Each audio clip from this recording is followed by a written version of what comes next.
వెంకటేశ్వర స్వామి మహిమలు పూర్తి వీడియో చూడండి. ఓం నమో వెంకటేశాయ. శ్రీ వెంకటేశ్వర స్వామి అనుగ్రహం కోరుకుంటూ ఈ వీడియోను ప్రారంభిద్దాం. భక్తులారా, ఈ వీడియో మీ ముందుకు రావడం కూడా స్వామివారి ఆశీస్సులు ఒక భాగమే అని భావించండి. ఒకసారి మనస్ఫూర్తిగా ఓం నమో వెంకటేశాయ అని పలుకుతూ వీడియోను వినండి. శ్రీనివాసు కృప మీపై, మీ కుటుంబంపై ఎల్లప్పుడూ ఉండాలని ప్రార్థిద్దాం. వెంకటేశ్వర స్వామి ఎవరు? తిరుమల కొండపై శ్రీ వెంకటేశ్వర స్వామి వారు కలియుగ ప్రత్యక్ష దైవంగా భక్తులచే ఆరాధింపబడుతున్నారు.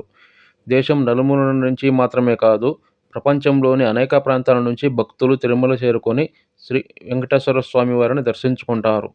స్వామివారిని దర్శించుకున్నప్పుడు భక్తుల మనసులో కలిగే ప్రశాంతతను మాటల్లో చెప్పడం కష్టం.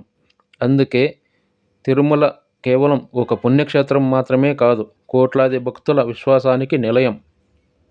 స్వామివారి నామస్మరణ. భక్తులారా, మనసు కలతగా ఉన్నప్పుడు, ఏం చేయాలో అర్థం కానప్పుడు మనం దేవుడిని ఆశ్రయిస్తాం. అలాంటి సమయంలో భక్తితో ఓం నమో వెంకటేశాయ అని జపించడం మనసుకు ధైర్యాన్ని, ప్రశాంతతను కలిగించగలదు. ఇది కేవలం ఒక నామం కాదు, భక్తుడికి స్వామివారితో ఉన్న అనుబంధానికి ప్రతీక. ఓం నమో వెంకటేశాయ. మీరు కూడా ఈ నామాన్ని భక్తితో పలకండి. పద్మావతి అమ్మవారి మహిమ. వెంకటేశ్వర స్వామి కథలో పద్మావతి అమ్మవారి స్థానం ఎంతో ప్రత్యేకమైనది. శ్రీనివాసుడు మరియు పద్మావతి అమ్మవారి దివ్య కళ్యాణం గురించి పురాణ సంప్రదాయాల్లో ఎంతో భక్తితో వివరిస్తారు. ఆ దివ్య కథను వినే ప్రతి భక్తుడి మనసులో భక్తిభావం కలుగుతుంది. ఇక్కడే స్వామివారి కథలోని మరో అద్భుతమైన ఘట్టం ప్రారంభమవుతుంది. శ్రీనివాసుడు భూలోకంలో భక్తులకు అందుబాటులో ఉండి కలియుగంలో వారికి మార్గదర్శకుడిగా నిలిచారనే భక్తుల విశ్వాసం. తిరుమల ఎందుకు ప్రత్యేకం? తిరుమలలో అడుగుపెట్టిన ప్రతి భక్తుడికి ఒక ప్రత్యేకమైన అనుభూతి కలుగుతుంది.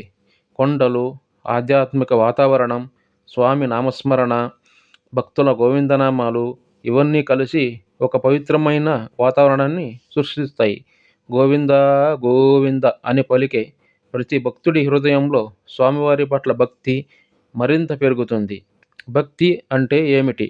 భక్తి అంటే కేవలం దేవాలయానికి వెళ్ళడం మాత్రమే కాదు. మనసులో మంచి ఆలోచన పెట్టుకోవడం, ఇతరులకు సహాయం చేయడం, నిజాయితీగా జీవించడం, తల్లిదండ్రులను గౌరవించడం, అవసరంలో ఉన్నవారికి తోడుగా నిలబడడం ఇవన్నీ కూడా భక్తిలో భాగమే. స్వామివారిని ప్రేమించే భక్తుడు తన జీవితంలో మంచి మార్గాన్ని ఎంచుకోవడానికి ప్రయత్నించాలి. ఒక ముఖ్య సందేశం. భక్తులారా, మన జీవితంలో ఎన్నో సమస్యలు వచ్చినా నిరాశ చెందకండి. దేవుడిపై నమ్మకం ఉంచడంతో పాటు మనం చేయాల్సిన ప్రయత్నాన్ని కూడా నిజాయితీగా కొనసాగించాలి. ప్రార్థన మనకు ధైర్యాన్ని ఇస్తుంది, ప్రయత్నం మనను ముందుకు తీసుకెళ్తుంది. అందుకే స్వామివారిని ప్రార్థిస్తూ మన కర్తవ్యాన్ని మనం కొనసాగిద్దాం. ఈరోజు స్వామివారిని ఇలా ప్రార్థిద్దాం.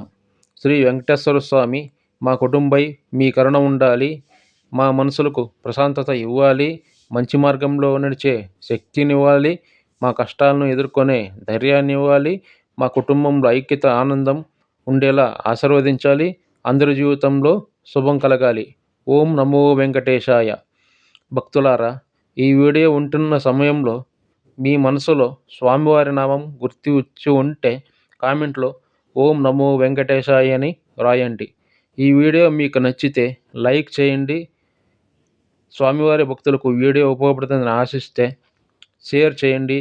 ఇలాంటి భక్తి, పౌరాణిక కథలు మరియు దేవుని మహిమలకు సంబంధించిన వీడియోల కోసం ప్రకాష్ యూట్యూబ్ ఛానల్ని తప్పకుండా సబ్స్క్రైబ్ చేసి బెల్ ఐకాన్ ప్రెస్ చేయండి. స్వామివారి ఆశీస్సులు మీపై, మీ కుటుంబం